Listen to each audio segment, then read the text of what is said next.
250 Newton का एक पिंड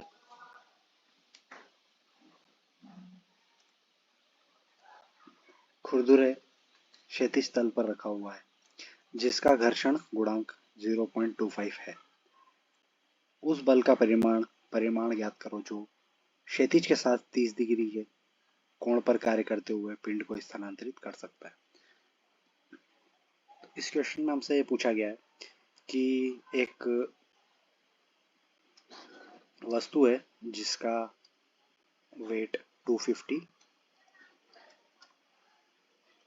न्यूटन्स है।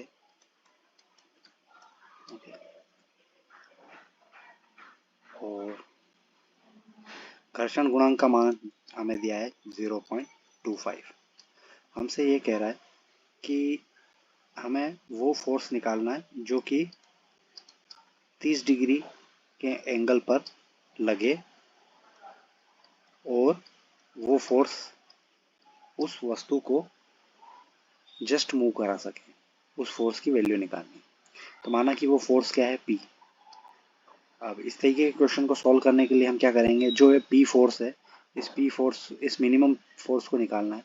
इसके लिए हम क्या करेंगे, इसको दो भागों में पहले तो रिजॉल्व कर लेंगे। एक फोर्स हमारा एक्स डायरेक्शन में कंपोनेंट आएगा, जो हॉरिजॉन्टल कंपोनेंट आएगा वो आएगा P cos थीटा, और जो वर्टिकल डायरेक्शन में आता है उसको हम बोलते हैं P sin थीटा।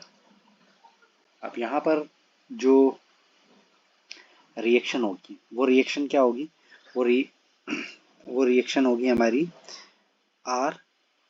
अब ये R का कैसे कैलकुलेट करेंगे इसको पहले देखेंगे। हम ये जानते हैं कि जो फोर्स हमने P लगाया है वो वस्तु को इस डायरेक्शन में मूव करवाए, ठीक है। तो ये वस्तु की गति हमारी इस दिशा में होने वाली है, वस्तु का मूवमेंट इस दिशा में होने वाला है। तो जो फ्रिक्शनल फोर्स है वो फ्रिक्शनल फोर्स किस दिशा में लगेगा, वो इस दिशा में लगेगा। तो हमने माना F क्या है, ये हमारा फ्रिक्शनल फोर्स है, घर्षण बल है। हम जानते हैं कि F बराबर क्या होता है, म्यू इंटू आर।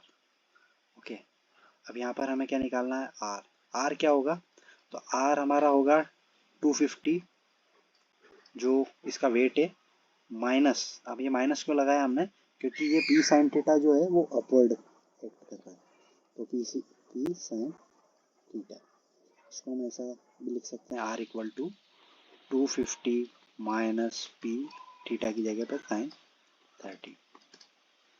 ओके, तो रिएक्शन हमारी क्या है, कम हो गई। अब हम क्या करेंगे, ये तो हमने किया है, R निकाल लिया है। अब हम क्या करने वाले हैं, एक्स डायरेक्शन में जो हमारे फोर्सेस हैं उसको बैलेंस करेंगे। एक्स डायरेक्शन में आप देख सकते हैं जो फ्रिक्शनल फोर्स लग रहा है हमारा एक्स डायरेक्शन में,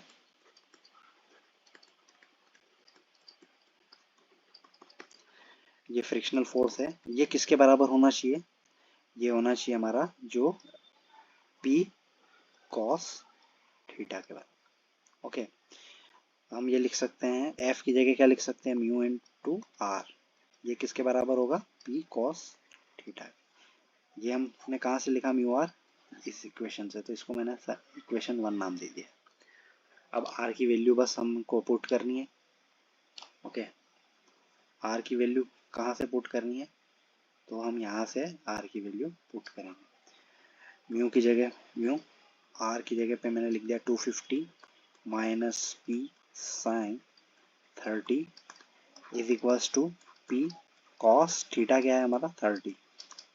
ओके, और घर्षण गुणांक कितना दिया है हमें, म्यू की वैल्यू 0.25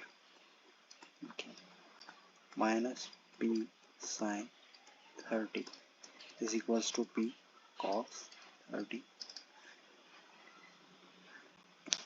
0.25 का ब्रैकेट के अंदर मल्टीप्लाई किया,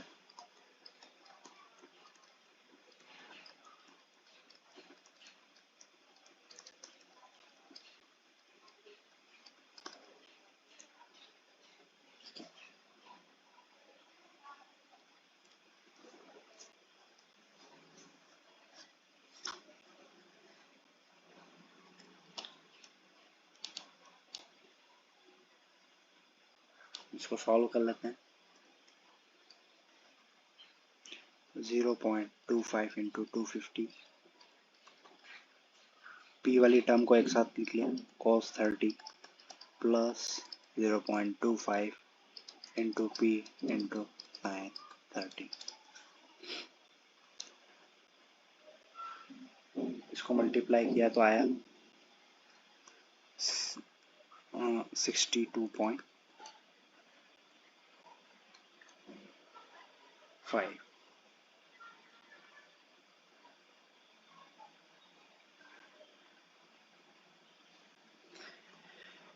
इज इक्वल्स टू पी को कॉमन ले लिया, ये अंदर हो गया cos 30 प्लस 0.25 इंटू sin 30। जब इसको सॉल्व किया तो क्या मिला हमें, 62.5 इज इक्वल्स टू 0.991 पी।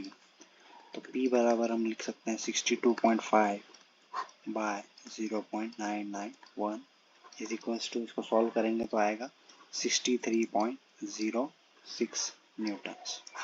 तो इतने फोर्स को हमें लगाना होगा, P इक्वल टू 63.06 न्यूटन्स को लगाएंगे तो हमारा जो ऑब्जेक्ट है वो जस्ट मूव करने लगेगा। ठीक है, तो P की वैल्यू क्या होगी हमारी यहाँ पर 63.06 न्यूटन्स।